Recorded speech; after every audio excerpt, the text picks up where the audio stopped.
34 years before Margaret Johnson was kidnapped, 18-year-old Ellsworth, Bumpy Johnson, watched the Ku Klux Klan burn his uncle alive. It happened in Greenwood, South Carolina, May 15, 1923. Uncle Marcus had made one mistake. He'd opened a grocery store that competed with white businesses. 3 weeks later, 20 men in white robes dragged him from his home at midnight. Young Bumpy hid in the bushes, paralyzed with fear, forced to watch as they tied Marcus to a tree, doused him in kerosene, struck the match. Marcus screamed for 4 minutes before he died. The Klansmen laughed, took photographs. One of them, couldn't have been older than 16, pulled out Marcus's gold tooth with pliers. "Souvenirs," the boy said, grinning. Bumpy never forgot that boy's face, never forgot the smell of burning flesh, never forgot the sound of his uncle's screams, and he never forgot the promise he made that night. If the KKK ever touched his family again, he would kill every last one of them. Now, 34 years later, they'd just kidnapped his 7-year-old granddaughter. They were about to learn what that promise meant. September 24th, 1957, 3:47 in the afternoon. Thomas Jefferson Elementary School, Teaneck, New Jersey. 7-year-old Margaret Johnson was the only black student in her 2nd grade class. She'd gotten used to it by now. The stares, the whispers, the way some kids wouldn't sit next to her at lunch. But Miss Eleanor made it better. Miss Eleanor, who said, "Margaret, you're the smartest student I've ever taught," and actually meant it. Miss Eleanor, who walked Margaret to the pickup area every single day, because, as she put it, you're special, and special children deserve special protection. Margaret didn't fully understand what that meant. Not yet. "Tomorrow's the big day," Miss Eleanor said as they walked down the front steps together. "Science fair. Are you nervous?" Margaret clutched her book bag tighter. "A little. What if the judges don't like my bridge? They'll love it. You built something beautiful, Margaret. You should be proud." A black Buick pulled up to the curb, then another, then a third. Miss Eleanor's grip tightened on Margaret's hand. "Those aren't pickup cars." The first car's back door opened. A woman stepped out. White, mid-40s, blonde hair in perfect curls. She wore a yellow dress with white flowers, the kind of dress a mother in a magazine would wear. Pretty, almost too pretty, but her eyes were wrong. Cold, calculating. "Margaret Johnson?" The woman's voice dripped sugar sweetness. "Who are you?" Miss Eleanor stepped protectively in front of Margaret. "I'm Catherine.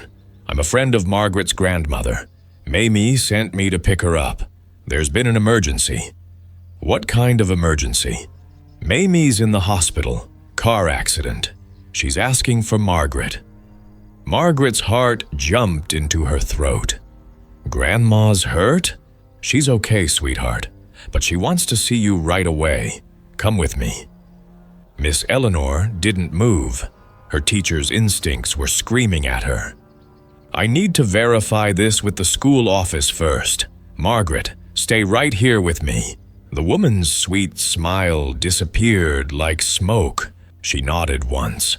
The doors of all 3 Buicks opened simultaneously.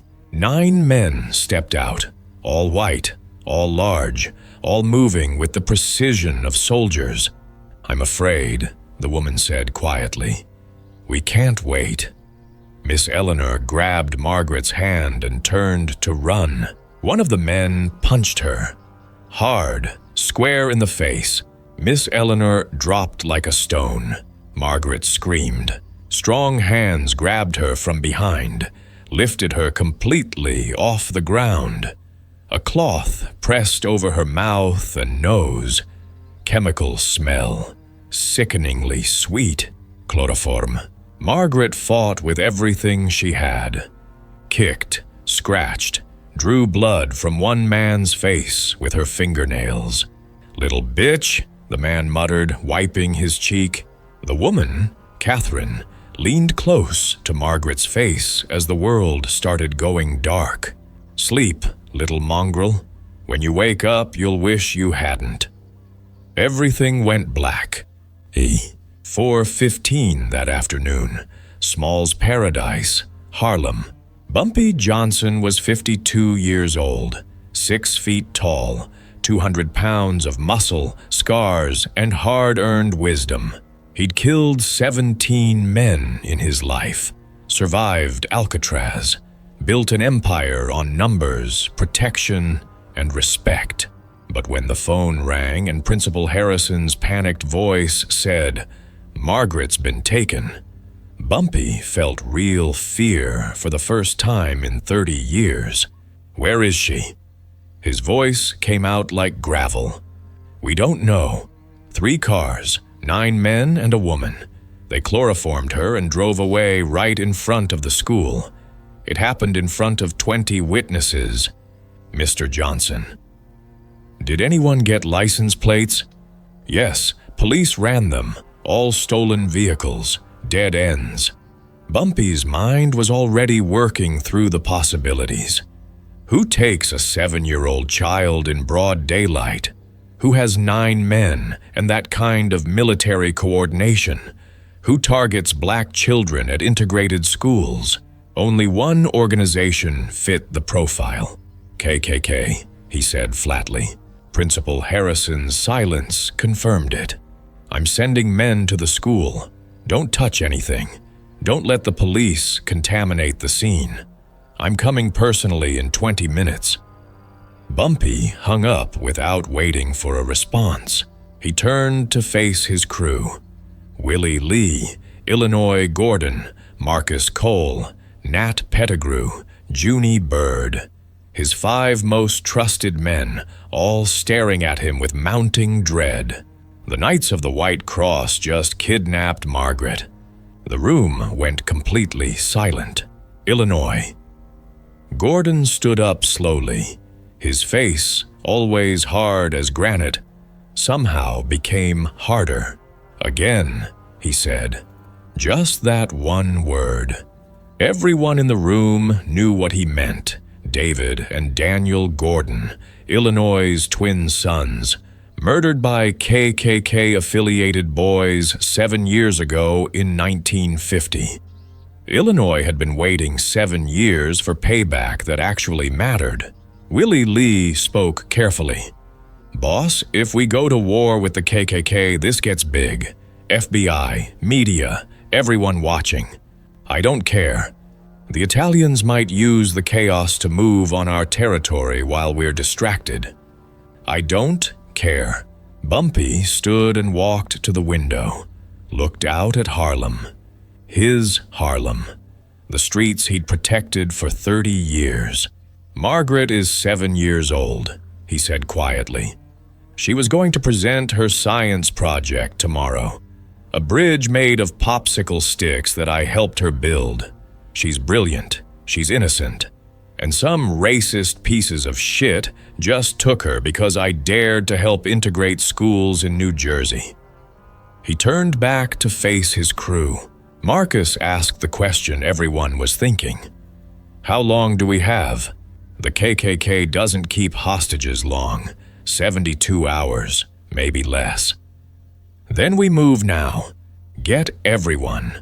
I want 50 men ready to go in 1 hour, full arsenal, and I want one thing understood: no mercy." As his crew scattered to make phone calls, Bumpy made one more. Mamie answered on the first ring. "Did you find her?" "Not yet, but I will." "Bumpy." His wife's voice broke. "She's 7 years old. She's just a baby." "I know. Bring her home. Promise me you'll bring her home." Bumpy looked out at Harlem.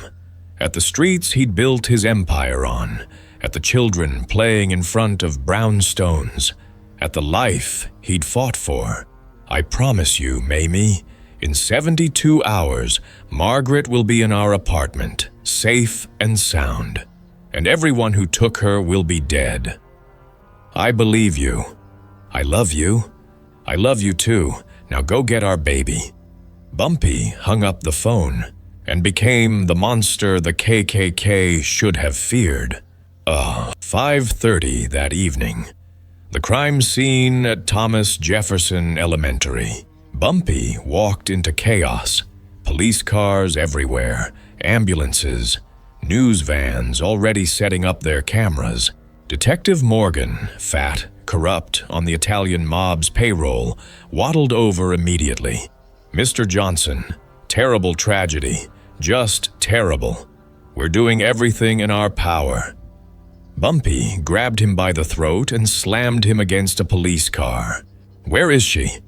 Morgan gagged, his face turning purple. We don't know. You know exactly where she is. The KKK pays you just like the Italians do. So you're going to tell me which chapter took her, or I'm going to break your neck right here in front of these cameras." "I swear, I don't know." Bumpy squeezed harder. Morgan's eyes bulged. A younger cop pulled his gun. "Let him go, now!" Without even turning, Willie Lee put a gun to the young cop's head. "You first, rookie." Standoff. Then Principal Harrison came running out of the building. "Stop!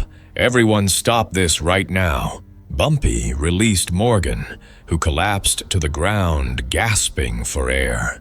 Harrison pulled Bumpy aside urgently. "There's something you need to see, something they left behind." He led Bumpy to the pickup area and pointed to the ground. A piece of fabric, yellow with white flowers, torn from a dress, and underneath it, a typed note. Bumpy picked it up and read, "Bumpy Johnson, your mongrel granddaughter has been taken by the Knights of the White Cross. If you want her back alive, you will. 1. Shut down all financial support for school integration in New Jersey. 2. Remove all black children from white schools in Bergen County. 3. Leave Harlem and never return. You have 72 hours. If you contact police or FBI, she dies. If you try to find her, she dies. If you do not comply, she dies. Signed, Catherine Hayes, Grand Matron, Knights of the White Cross." Bumpy read it twice. Then he ripped it into pieces and let them scatter in the wind. "Boss?" Willie Lee asked quietly. "They think they can negotiate with me. They think I'll abandon Harlem to save one child." Bumpy's voice was ice cold. "They're wrong." "What do you mean?" Bumpy looked at his oldest friend. "I'll save Margaret and destroy them. They just don't know it yet. 6 o'clock. Emergency War Council in the back room of Small's Paradise. 50 men packed into the space. Every enforcer, lieutenant, and soldier Bumpy had. The entire organization mobilized. Bumpy stood at the front of the room. A map of New Jersey and Pennsylvania was spread across the table. "The Knights of the White Cross," he began, "operate out of 3 known compounds, one in Bergen County, one in Bucks County, Pennsylvania, and one somewhere in the Pine Barrens. We're going to hit all 3 locations tonight." Marcus Cole raised his hand. "Boss, if we hit them hard, they might panic and kill Margaret. They're going to kill her anyway. This isn't a ransom situation. This is terrorism. They want to scare black families out of integrated schools. They want to make an example. Margaret is that example." Bumpy pointed to locations on the map. "Team 1, Willie Lee, you take 15 men. Hit the Bergen County compound from the east. Team 2, Marcus Cole, 15 men. Bucks County compound from the west. Team 3. Illinois Gordon, 10 men. Pine Barrens location. I'll coordinate from here with the remaining 10 men. Illinois stood up. Boss, request permission to lead the Pine Barrens team personally. Denied. I need you coordinating intelligence. Boss? Illinois's voice was steel. My sons died because of the KKK. I wasn't there to save them. But I can save Margaret. Please, let me do this. The room went completely quiet. Bumpy studied his friend, saw the grief that had never healed, the rage that had been building for 7 years, the desperate need for redemption. Granted, but you follow protocol. No cowboy shit. Understand? Yes, sir. Bumpy addressed the room. Everyone listen carefully. These people took a child, a 7-year-old girl. They're going to pay for that. But we do this smart. We gather intelligence first. We find Margaret's location, and then, and only then, do we burn their world to the ground. When do we move? Now. But first, Bumpy needed to see Mamie. 8 o'clock that evening, their apartment in Harlem. He found her sitting in Margaret's bedroom, holding Mr. Hoppy, Margaret's stuffed rabbit, the one she'd had since she was 2 years old. She forgot Mr. Hoppy this morning, Mamie whispered, tears streaming down her face. She never forgets him. Bumpy sat down next to her and put his arm around her shoulders. I remember when we first brought her home, Mamie continued. Elise couldn't take care of her. The drugs were too bad. And we said, we'll raise her. We'll give her a better life than that. We did give her a better life. Did we? Or did we just make her a target? Mamie turned to look at him. She's in that white school because of us, Bumpy. Because you funded integration efforts.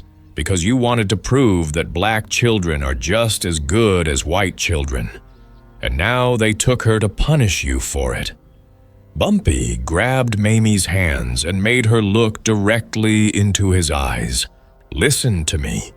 Margaret is in danger because evil exists. Not because of us. Not because she's in a good school.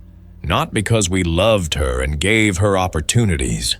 She's in danger because racist pieces of shit exist in this world. That's the only reason. Then go destroy those pieces of shit. I will. Bring her home, Bumpy. Bring our baby home. I promise. They held each other for 5 minutes in Margaret's bedroom, surrounded by her toys and books and the popsicle stick bridge they'd built together. Then Bumpy left to start a war.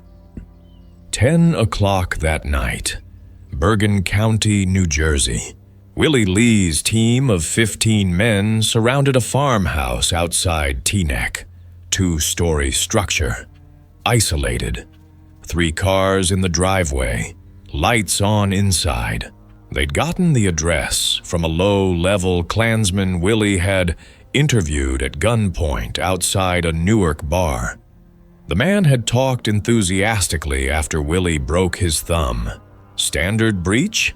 Asked Sammy, one of Willie's best enforcers. No, they might have Margaret inside.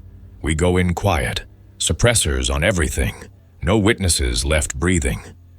Willie's team moved like ghosts. 4 men to the back door, 4 to the front entrance. Willie and 6 more through a basement window they'd pried open. Inside, the house smelled like stale coffee and cigarettes. Living room, empty. Kitchen, empty. Willie signaled his team up the stairs. Each step silent as death. The voices came from the master bedroom, male voices, laughing about something. Willie counted silently to 3, then kicked the door open. 5 white men, ages ranging from mid-20s to early 40s. playing cards around a table, beer bottles scattered everywhere. All 5 froze when they saw the guns. Willie raised his suppressed pistol and aimed at the nearest man's face. "Where's the girl?" "What girl, man? We don't know nothing about." Willie shot him in the kneecap. The suppressed gunshot sounded like a loud cough. The man screamed and collapsed. His friends lunged for weapons hidden around the room. Willie's team killed 3 of them in under 2 seconds. Suppressed shots. Professional. Clean. Only 2 men left alive now, hands raised. "Where is Margaret Johnson?" "We don't know, I swear. We just got orders to stay here in case someone came looking. We're just lookouts." Willie shot the one on the left.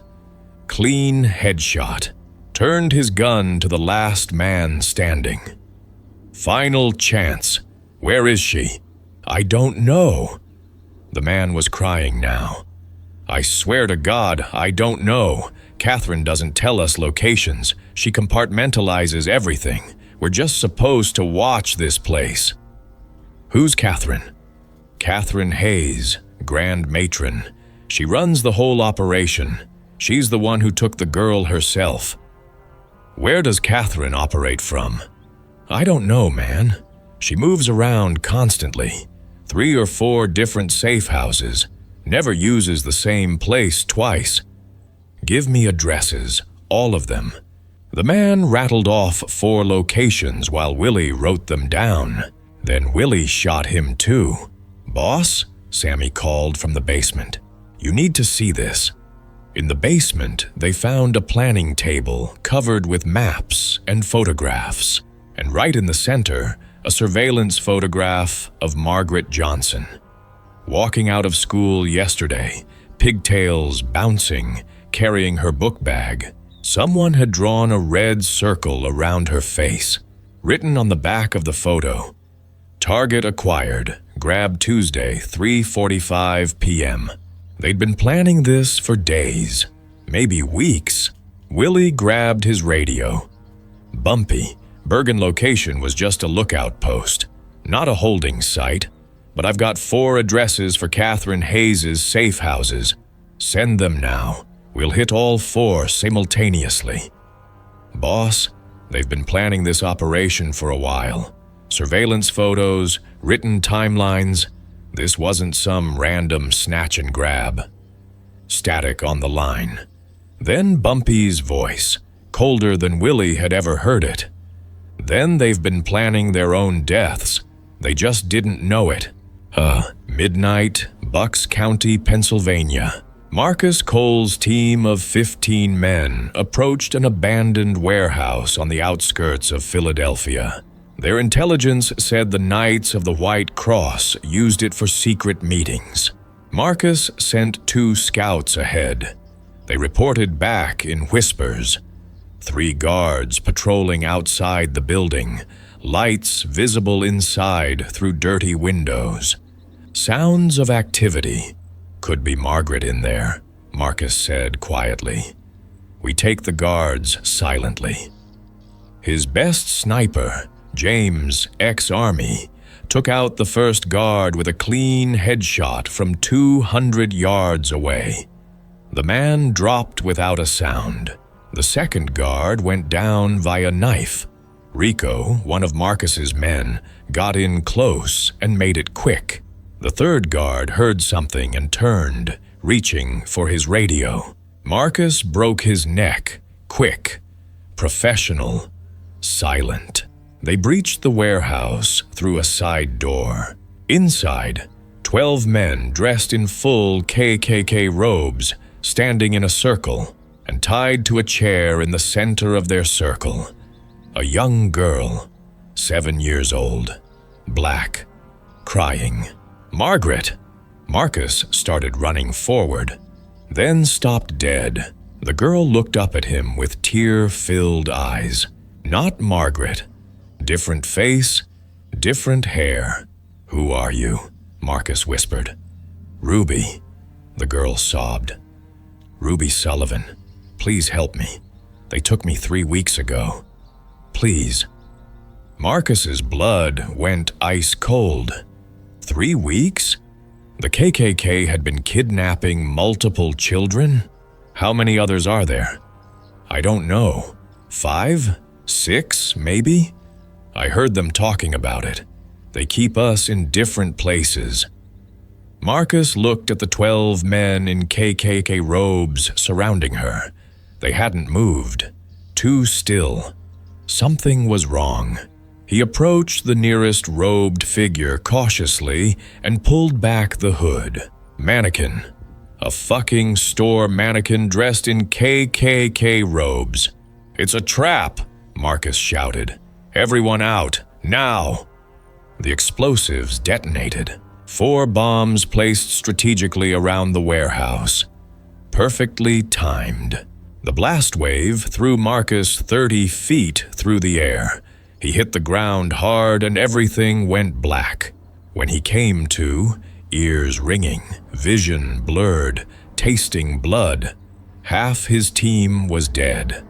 The warehouse was engulfed in flames, and Ruby Sullivan was gone, vanished.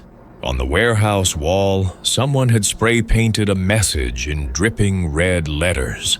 "Wrong place, Bumpy. Try again." The KKK had known they were coming. Someone had leaked the operational plans. Marcus grabbed his radio with shaking hands. "Boss, Bucks County was a trap. Explosions. I've got 7 men down. Dead. And they knew we were coming, Bumpy. Someone told them. 1 in the morning. Deep in the Pine Barrens of New Jersey. Illinois. Gordon's team of 10 men drove through dark woods on narrow dirt roads. Their target, a hunting cabin supposedly used by the Knights as a remote safe house, 40 miles from the nearest town. Perfect place to hide a kidnapped child. But as they approached the cabin, Illinois felt something in his gut. Wrong. This felt wrong. Too quiet. No guards visible. No vehicles parked outside. "Could be abandoned," said Thomas, Illinois' second-in-command. "Or it's another trap like Bucks County." They approached on foot, weapons raised, every man ready for an ambush. The cabin door wasn't even locked. Inside, nothing. Empty furniture covered in months of dust. No signs of recent occupation. "Nobody's been here in half a year at least," Thomas said, running his finger through the dust on a table. Then Illinois saw it. A photograph lying on the dusty table. Recent, not covered in dust like everything else. He picked it up. David and Daniel Gordon, his twin sons, age 16. The photograph had been taken the day before they were murdered. Illinois' hands started shaking. Written on the back of the photo in neat handwriting. "We remember your boys, Illinois. Do you remember what we did to them?" Thomas grabbed his shoulder. "Boss, it's just psychological warfare. They're trying to get in your—" Illinois punched the cabin wall, hard enough to split his knuckles open. Blood dripped onto the floor. They took another child, another family's little girl, and they're taunting me with photographs of my dead sons. He grabbed the radio, voice shaking with barely contained rage. "Bumpy, Pine Barrens location is empty, completely abandoned. But they left me a message. They know who I am. They know about David and Daniel. Someone told them everything."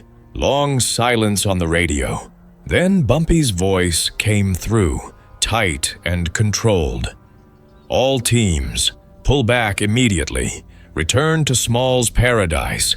We have a traitor in the organization. Someone on the inside had sold them out." 2 in the morning, in the basement of Small's Paradise, Bumpy Johnson stood before his entire crew. 50 men, minus the 7 who just died in the Bucks County explosion. 43 men stared back at him, some scared, some angry, all waiting.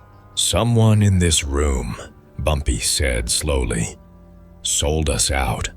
The silence that followed was heavy, dangerous. The KKK knew we were coming. They knew our targets. They knew which teams were hitting which locations. They even knew about Illinois Gordon's dead sons, information that only people in this organization would know. Bumpy walked slowly through the crowd, studying each face carefully. That means the traitor is standing in this room right now. One of you. Someone I trusted. He stopped in front of Freddie Sullivan, light-skinned black man, quiet. Bumpy's accountant for 12 years. "Freddie, you've been unusually quiet tonight." "Just processing all this, boss. Can't believe someone would betray you, betray Margaret." "Where were you when Margaret was kidnapped?" 4 o'clock yesterday afternoon. "At the Numbers house on 134th, counting receipts." "Anyone verify that?" "Jimmy and Carlos were both there with me." Bumpy looked at the two men. They nodded confirmation. "All right." Bumpy moved on. He stopped in front of Antoine. New recruit. Only been with the crew for 6 months. "Antoine, you got family in New Jersey?" "No, sir. Born and raised in Brooklyn. Never lived anywhere else." "Never been to Bergen County?" "Never in my life." "Then why?" Bumpy pulled a matchbook from his pocket. "Did Willie Lee find this matchbook from a Bergen County bar in your jacket 3 days ago?" Antoine's face went pale. I don't know how that got there, boss. Interesting, because Willie also found this." Bumpy pulled out a photograph. Antoine meeting with a white man outside a roadside diner. "Recognize him? That's Robert Hayes, Catherine Hayes' brother, KKK recruiter for Bergen County. You met with him 4 times in the last 2 weeks." Antoine backed up against the wall. "I can explain." "Explain?" Bumpy's voice could have cut glass. "You've been feeding them information about our operations, meeting with them in secret, setting up my men to die. So please, Antoine, explain that to me." "They have my sister." Antoine was crying now. "They kidnapped my little sister 3 weeks ago, said they'd kill her if I didn't give them information. I didn't have a choice." Bumpy pulled his gun and shot Antoine in the chest. 1 bullet, center mass. Antoine dropped to the floor, dead before he hit the concrete. The room exploded in shouts, multiple guns drawn, chaos. "Everyone shut up." Bumpy's roar cut through the noise. Instant silence. "Antoine was a traitor," Bumpy said coldly. "He gave the KKK our operational plans. He got 7 of our brothers killed tonight. He put Margaret's life in even more danger. That is the consequence of betrayal." He turned to Willie Lee. "Strip the body, dump it in the East River. Send a message to the KKK that we know they had informants. It won't save them." Then Bumpy walked to the center of the room and addressed everyone. Antoine claimed the KKK has his sister, which means they've been using family members as leverage to turn our people. So I'm asking right now, and I want complete honesty. Does anyone else here have family being threatened or held hostage? Long silence. I said, "Does anyone else have family in danger? Speak now. This is your one chance." A hand slowly raised. "Carlos, young guy, 23 years old, good enforcer. My cousin," he said quietly. "They grabbed her last week, said if I didn't give them information about your schedule and movements, they'd kill her. Did you give them anything?" "No, boss. I swear on everything. I wanted to come to you, but you were dealing with the integration stuff, and I didn't want to add to your problems, and I thought I could handle it myself. You should have told me immediately." Bumpy grabbed him by the collar. "Your cousin is leverage. They'll use her to control you or blackmail you eventually." "I know. I'm sorry, boss." Bumpy released him and thought for a moment. "What's your cousin's name?" "Maria Rodriguez. She's 18. They grabbed her when she was walking home from work." "Willie, add Maria Rodriguez to the rescue list. When we find Margaret, we find all of them. Every kidnapped child comes home." Carlos's eyes filled with tears. "Thank you, boss. Thank you. Don't thank me yet. Just don't ever lie to me again. Understood?" "Yes, sir." Bumpy pulled out the list Willie had extracted earlier. 4 addresses where Catherine Hayes allegedly operated. "The KKK's strategy is now clear," he announced to the room. "They kidnap our family members, use them as leverage to turn us against each other, create paranoia and mistrust. It ends tonight." He spread a new map across the table. "Catherine Hayes operates from 4 rotating safe houses according to our intelligence. We're going to hit all 4 locations simultaneously, 3 hours from now at 5 a.m. But this time, only team leaders know the full plan. No one else, not even your own teams, know which location they're hitting until we're in the vehicles." The room murmured understanding, but what Bumpy didn't say out loud, what he kept to himself, was the nagging suspicion in his gut. Antoine had been one traitor, but what if there were 2? 3 in the morning, somewhere in Pennsylvania, Margaret Johnson woke up in complete darkness. Her head throbbed with pain. Her wrists hurt from whatever was binding them.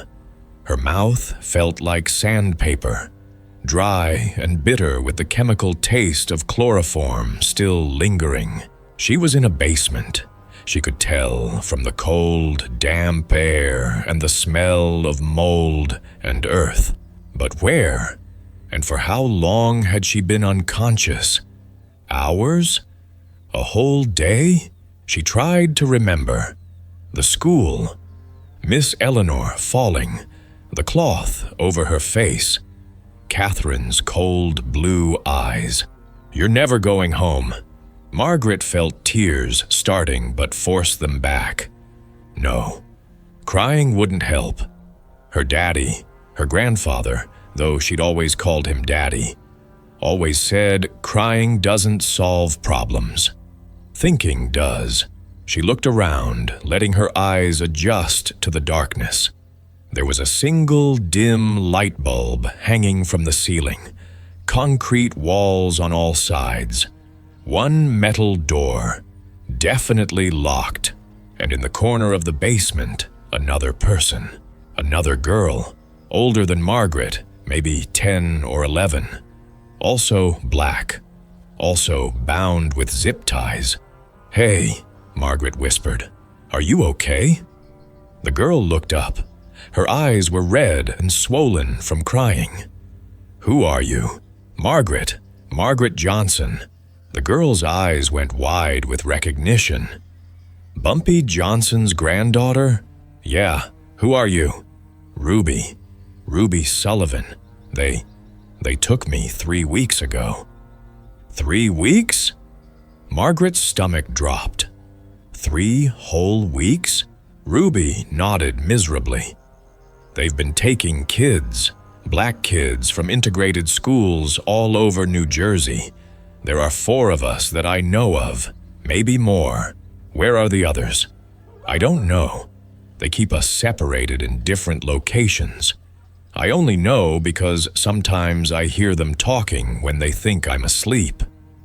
Margaret's mind raced, trying to process this information. This wasn't just about her. This was something much bigger. "Do you know where we are right now?" Pennsylvania, somewhere near Lancaster County, I think. I saw road signs when they moved me last week. Have they hurt you? Ruby hesitated, then slowly pulled up her sleeve. Margaret saw cuts, burn marks, bruises in various stages of healing.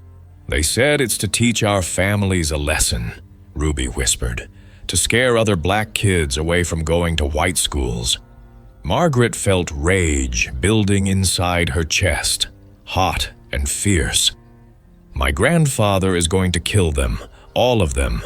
Your grandfather can't help me. My grandfather's already dead. It's just me and my brother now.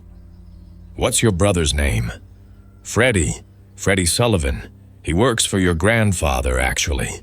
Margaret's blood went ice cold. Freddie Sullivan.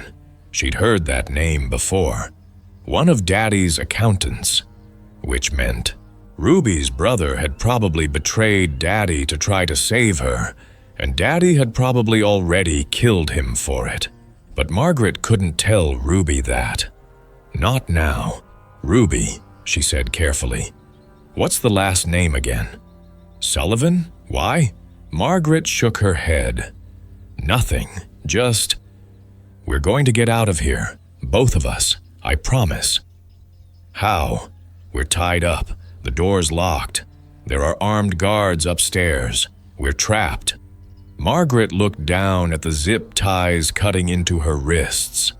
Plastic, tight, already making her hands tingle from restricted blood flow.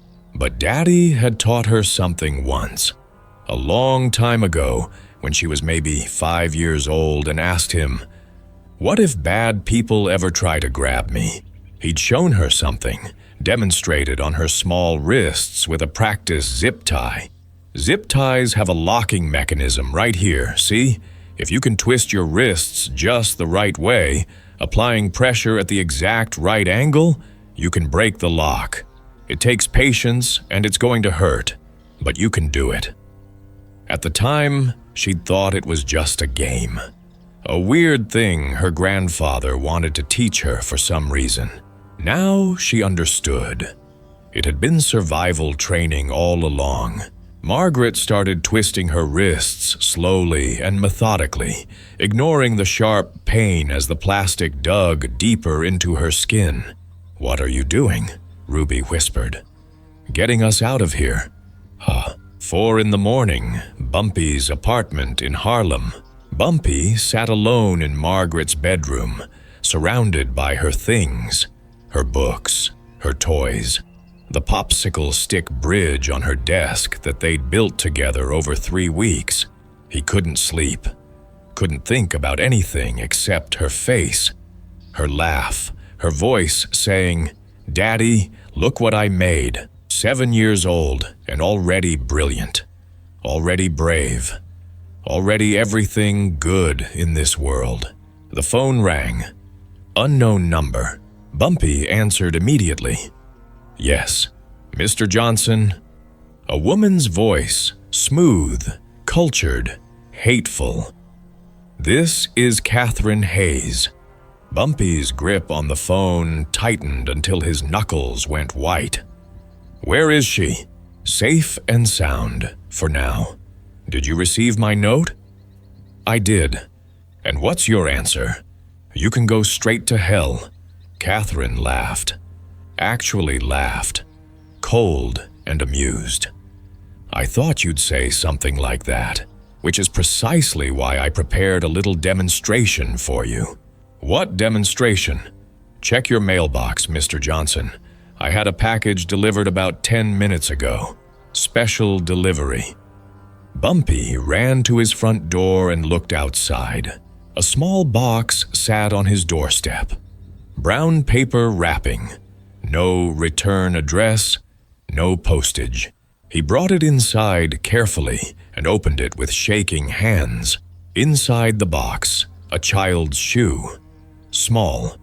Pink canvas with white rubber toe. A little white bow on the lace. Margaret's shoe. The one she'd been wearing yesterday.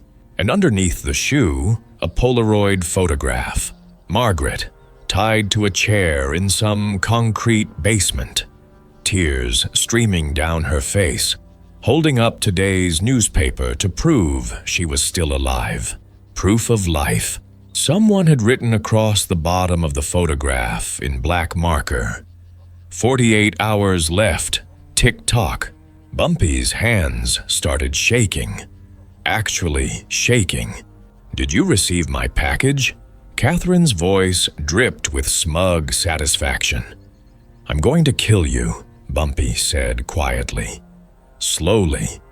"No, Mr. Johnson, you're going to do exactly what I tell you to do, or I'm going to start cutting off Margaret's fingers, 1 per hour, and mailing them to you in boxes just like that one.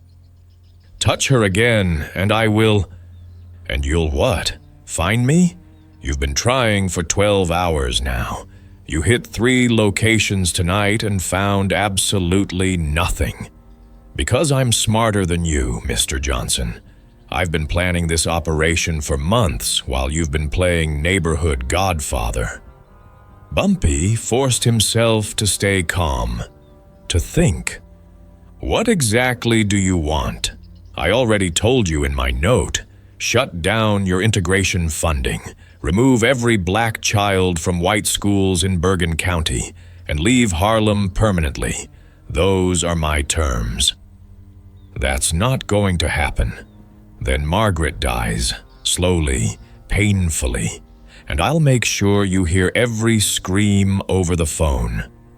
Long silence. Catherine's voice turned mockingly sweet. "You have 48 hours left, Mr. Johnson. After that, we start cutting. I'll be in touch." The line went dead. Bumpy sat down heavily and stared at the photograph, at Margaret's terrified face, at the tears running down her cheeks, at his baby girl, bound and alone and scared. And he made a decision. If negotiation wouldn't work, then total war would have to do. He picked up the phone and called Willie Lee. "Get everyone back together. We're not waiting until 5 a.m. We move now. And this time, we don't stop until we find her." Oi. 5 in the morning.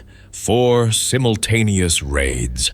Bumpy divided his remaining crew of 43 men into 4 strike teams. Team 1 under Willie Lee, Lancaster County Farmhouse.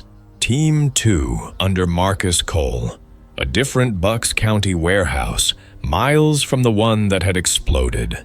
Team 3 under Illinois, Gordon, Philadelphia Row House. Team 4 under Bumpy himself, Bergen County Industrial Complex. All 4 teams moved at exactly the same moment.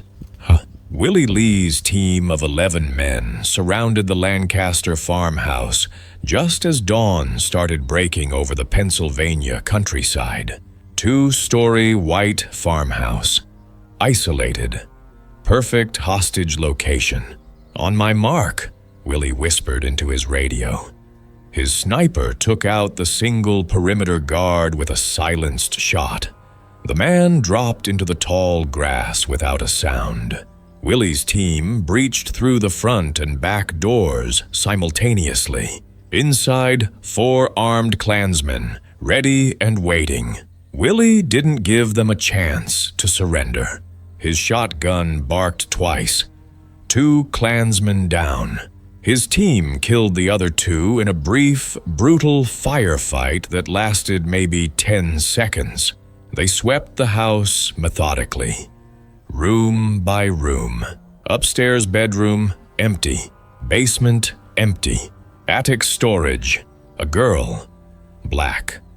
Maybe 9 years old. Chained to an old radiator pipe. Not Margaret. Willie knelt down beside her gently. "What's your name, sweetheart?" "Keisha," she whispered. "Keisha Williams. They took me last month. Are you here to save me?" "Yes. You're safe now. We're taking you home." As Willie's men freed Keisha and wrapped her in a blanket, Willie searched the farmhouse kitchen. On the table, a map. Recent, marked with 7 locations, each one circled in red ink with an X through it. 7 locations, 7 kidnapped children. Willie grabbed his radio.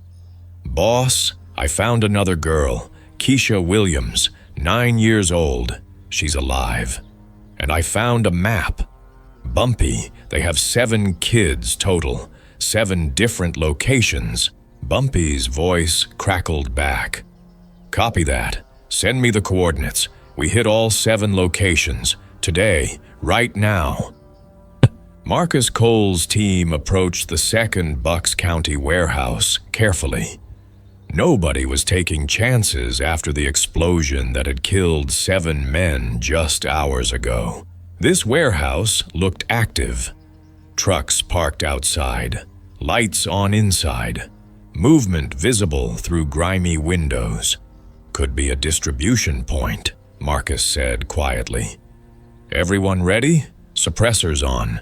We go in fast and clean." They breached from 3 entry points simultaneously. Inside, not hostages, weapons, hundreds of rifles stacked in crates, explosives, ammunition, timers, D-cord, an arsenal, and on the wall someone had pinned up detailed blueprints. Marcus walked closer and felt his blood run cold. 5 black churches in Harlem, detailed floor plans, X marks indicating optimal bomb placement for maximum casualties. Target date written in red.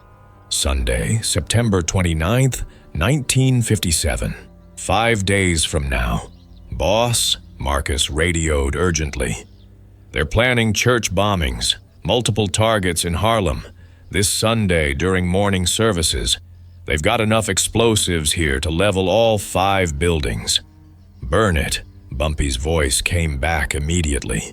"Burn everything. Leave nothing but ashes." Marcus's team set incendiary charges throughout the warehouse. They had 90 seconds to evacuate. The explosion lit up the pre-dawn sky like a second sunrise. The fireball could be seen for miles. Margaret's kidnapping hadn't been the main operation. It had been a distraction. Illinois. Gordon kicked down the door of the Philadelphia row house with barely controlled rage. Inside, 3 Klansmen watching television and drinking beer like they didn't have a care in the world. They reached for guns. Illinois was faster. Had always been faster. 3 shots, 3 bodies. Less than 2 seconds. He searched the house with cold efficiency. Found the basement entrance. Descended the stairs. In the basement, a boy, maybe 12 years old. Black, malnourished, scared. "What's your name, son?" D. David Thompson. Illinois froze completely. David, the same name as his murdered son. "You're safe now, David," Illinois said softly. "I've got you. Nobody's going to hurt you anymore." As Illinois carried the boy up the stairs, the child weighed almost nothing. David whispered something. "The girl, Margaret Johnson. I heard them talking about her. She's at the main compound." Illinois stopped. "Where?" "Pine Barrens. Big place. Lots of buildings. Lots of guards. Maybe 20 of them." Illinois' eyes hardened with purpose. He grabbed his radio. "Boss, I found a boy named David Thompson. He says Margaret is being held at a large compound in the Pine Barrens. 20 or more guards on site." Bumpy's response was immediate. "Then we hit it with everyone we have. Everyone." The earlier Pine Barrens location had been wrong, or rather, it had been a decoy. There were multiple buildings scattered throughout those woods. Bumpy's own team of 12 men hit the Bergen County Industrial Complex just as the sun began rising. Massive abandoned factory. 3 separate buildings. Chain link fence around the perimeter. "Split up," Bumpy ordered. "Search everything, every room, every closet, every basement." They found 2 more kidnapped children in the first building. Both freed immediately. In the main administration building, Bumpy found what he was looking for: Catherine Hayes's office. He knew it instantly. Photographs covering the walls, maps with locations marked, filing cabinets full of documents, and sitting on the desk, a leather-bound journal. Bumpy opened it and began reading. Catherine Hayes's personal journal, detailing everything. September 1st, 1957. Operation Integration Reversal is now active. We have identified 7 prime targets, black children attending integrated schools across New Jersey. The plan? Kidnap them systematically over a 3-week period. Use them as leverage to pressure their families into withdrawing from integration efforts. Break their spirit. Make them understand that their children are not safe in white spaces. Bumpy kept reading, his jaw clenched tighter with every word. September 10th. Successfully acquired first target. Ruby Sullivan, age 10. Her brother Freddie works in Bumpy Johnson's organization. Perfect leverage. We can use her to turn him into an informant. September 17th. Second target acquired. Keisha Williams, age 9.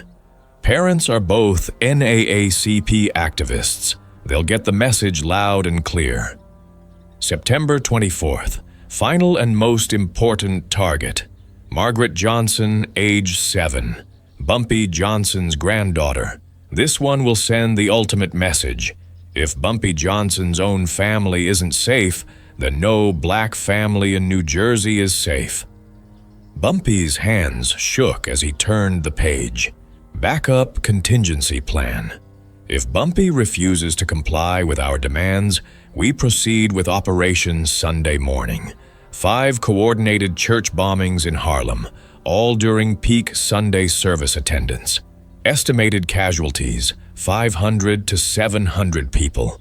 This will break Harlem's spirit permanently. They'll learn that integration has consequences.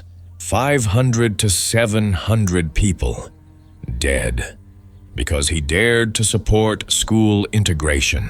Bumpy grabbed his radio with white-knuckled fury.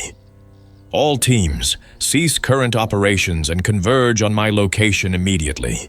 We're going to the Pine Barrens. Full assault. I want every man we have. What did you find, boss? I found their plans, all of them. And I found out that Margaret's kidnapping was just the opening move. They're planning to bomb 5 churches in Harlem this Sunday. Silence on the radio. So we're ending this. Today. Now. We're going to that Pine Barrens compound, and we're burning it to the ground with everyone inside. 11 in the morning. The Pine Barrens. Main compound. 43 men. Every single surviving member of Bumpy Johnson's organization. Against an estimated 20 to 25 Klansmen defending a fortified compound. Through his binoculars, Bumpy studied the layout. 3 buildings, main house, large barn, storage shed, guards visibly patrolling with rifles, defensive positions established. This is a fortress, Willie Lee said quietly. Then we break the fortress. Bumpy gathered his team leaders and laid out the assault plan. Team 1, Willie Lee, you take 15 men and hit the barn from the eastern approach. Team 2, Marcus Cole, 12 men to the storage shed from the west. Team 3, Illinois Gordon, 10 men establish a perimeter lockdown. Nobody escapes this compound alive. Team 4, I'm taking 6 men into the main house. That's where Margaret is being held. When do we move? Bumpy checked his watch. Noon. Exactly. coordinated simultaneous assault on all positions. Everyone synchronized their watches. "One more thing," Bumpy said, looking each man in the eye. "Margaret Johnson is 7 years old. Do not fire unless you have a clear target and you're absolutely certain it's hostile. And if anyone sees Catherine Hayes, that woman is mine. Nobody touches her but me. Understood?" 43 men nodded. They moved into position through the dense Pine Barrens forest. 11:55 in the morning. Margaret's perspective. The basement. Margaret had been working on her zip ties for 8 straight hours. Her wrists were raw and bleeding, but she'd made progress. Real progress. Almost there. Snap. The plastic locking mechanism broke. Her hands were free. Ruby stared in amazement. "How did you?" "My grandfather taught me. Hold still." Margaret quickly freed Ruby's hands, then both of their feet. "Now what?" Ruby whispered fearfully. "The door's still locked." Margaret looked around the basement. The door was solid metal, locked from the outside. No way through that. But there was a small window, high up near the ceiling, covered with rusty iron bars. "Can you climb?" "I think so." "Then we climb. Help me stack these crates." They worked together in frantic silence, stacking wooden crates beneath the window. Margaret climbed up first and tested the bars.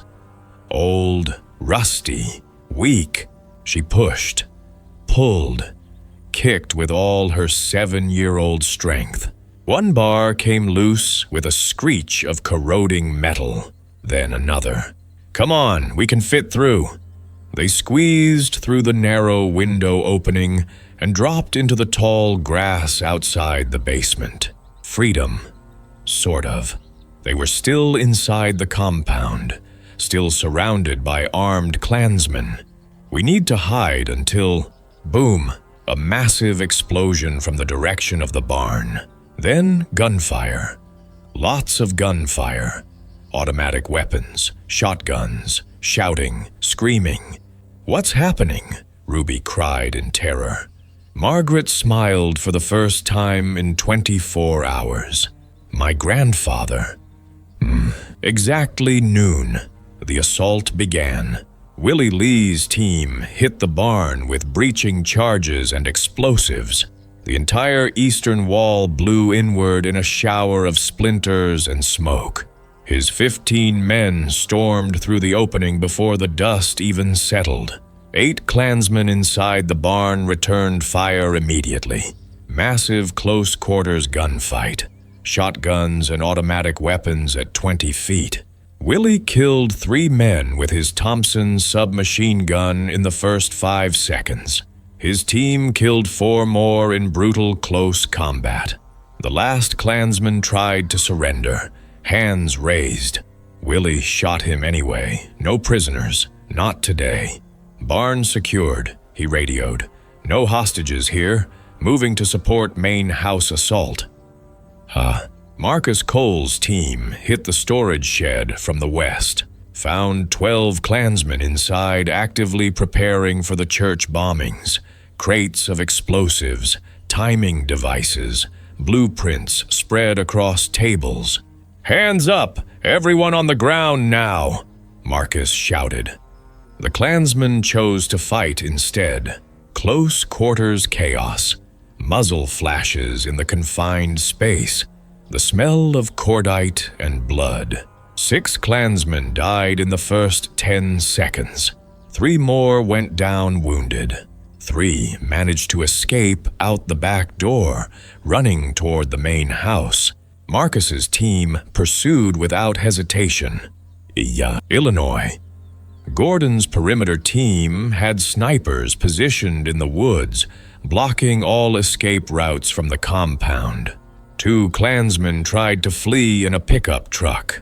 Illinois's best sniper put a bullet through the driver's skull. The truck crashed into a tree at 40 miles per hour. The passenger stumbled out, wounded and disoriented. Illinois walked up to him calmly. "Where's the girl?" "Margaret Johnson. Where is she?" "I don't know, man. I swear." Illinois shot him in the leg. "Wrong answer. Where?" "Main house. Basement. She's in the main house basement. Please don't." Illinois shot him again. This time, fatally. He grabbed his radio.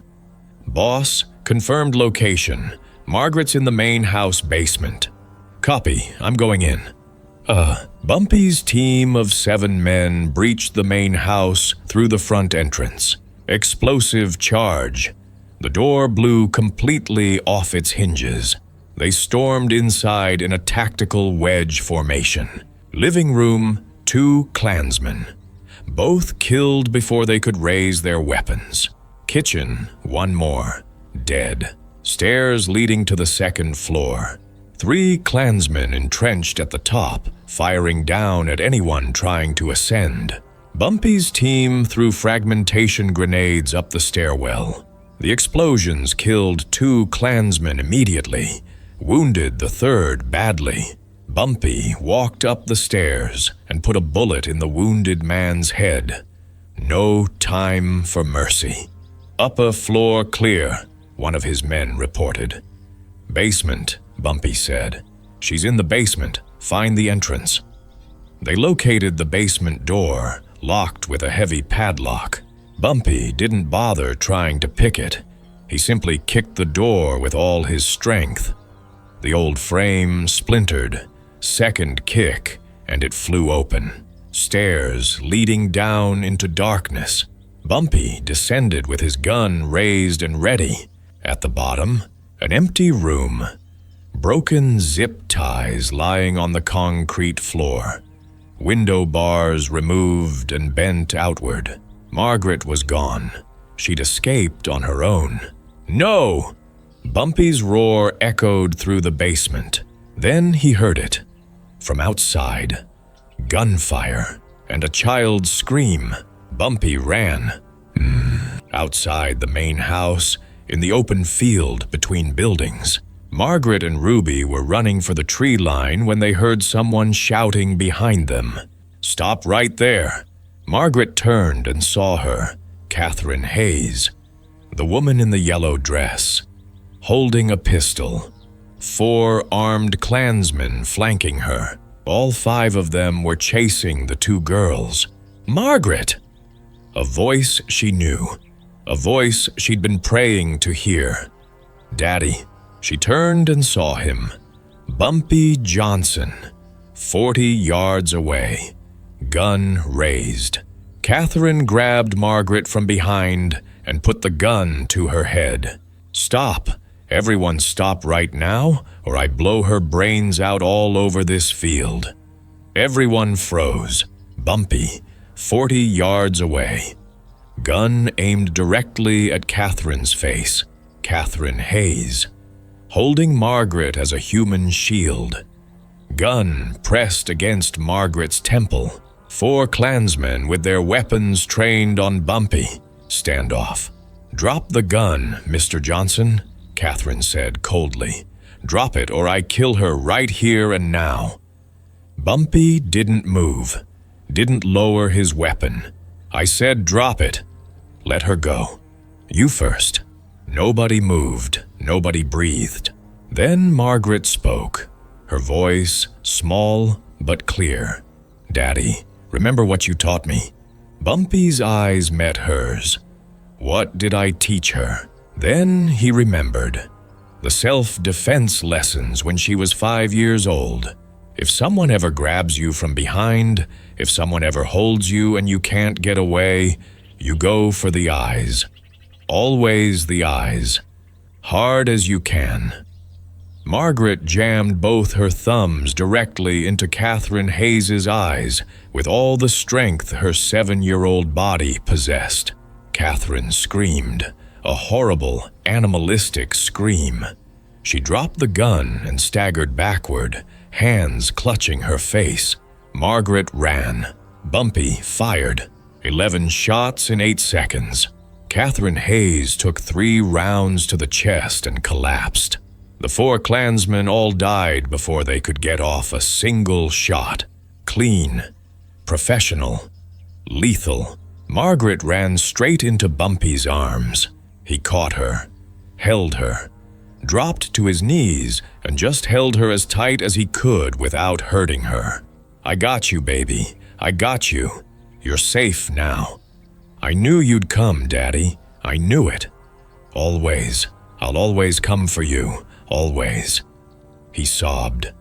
Bumpy Johnson, who never cried, who never showed weakness, sobbed openly as he held his granddaughter. Around them, the gunfire was dying down. The battle was ending. Willie Lee's voice on the radio. "All hostiles neutralized. Compound secure. Marcus. Storage shed clear. Explosives secured. Illinois. Perimeter locked down. No one escaped. It was over." 72 hours after Margaret had been taken, Bumpy sat in Mamie's kitchen watching Margaret eat pancakes. She'd barely left his side for 3 straight days. "Daddy?" "Yeah, baby. Thank you for saving me. You saved yourself. You got out of those zip ties all on your own. You escaped that basement. You did everything right. I just cleaned up the mess afterward." She smiled, that beautiful 7-year-old smile. "I learned from the best. I love you, Margaret. I love you too, Daddy." Final accounting. 23 Klansmen dead. 7 children rescued and returned to their families. The Knights of the White Cross organization in New Jersey completely destroyed. Church bombings prevented. Margaret Johnson safe at home in Harlem. But the story didn't end there. September 29th, 1957. The Sunday the church bombings had been scheduled. Instead of funerals, Harlem celebrated. All 5 targeted churches, Abyssinian Baptist, Mother AME Zion, St. Philip's Episcopal, Bethel Gospel Assembly, and Canaan Baptist, held special services of Thanksgiving. Bumpy Johnson didn't attend. He never went to church. But that Sunday, every pastor in Harlem said the same thing in their sermons. Sometimes God sends angels, and sometimes those angels don't have wings. Sometimes they carry guns and break commandments to protect the innocent. We don't condone violence, but we thank God that when evil came for our children, someone stood up and fought back. People in the pews knew exactly who they were talking about. 11 years later, 1968, Margaret Johnson, now 18 years old, stood at her grandfather's funeral. Bumpy had died 3 days earlier. Heart attack, age 62. A peaceful death, which seemed almost unfair for a man who'd lived such a violent life. As they lowered the casket into the ground, Margaret thought about that day in 1957. The basement, the zip ties, the fear. Her grandfather carrying her out of that compound like she weighed nothing. The promise he'd made to her grandmother. "I'll bring her home," and how he'd kept it. People called Bumpy Johnson a lot of things. Gangster, criminal, thug, numbers runner, killer. Margaret called him the man who taught her to be brave. The man who killed 23 people to save her life. The man who promised her grandmother he'd bring her home, and kept that promise. As the crowd began to disperse from the cemetery, a young black girl approached Margaret. Maybe 8 or 9 years old. "Excuse me, are you Margaret Johnson?" "Yes. My grandma told me your grandpa was a hero. Is that true?" Margaret smiled through her tears. "Yes," she said quietly. "He was." I really want to know, where in the world are you watching this from? Drop your city or country in the comments. This story has reached readers on every continent, and I'm always amazed by how far these legends travel. Drop a comment. Share this story. Let's talk about it. If this story of the bloodiest wedding in Harlem history hit different, drop a like and subscribe. See you in the next one.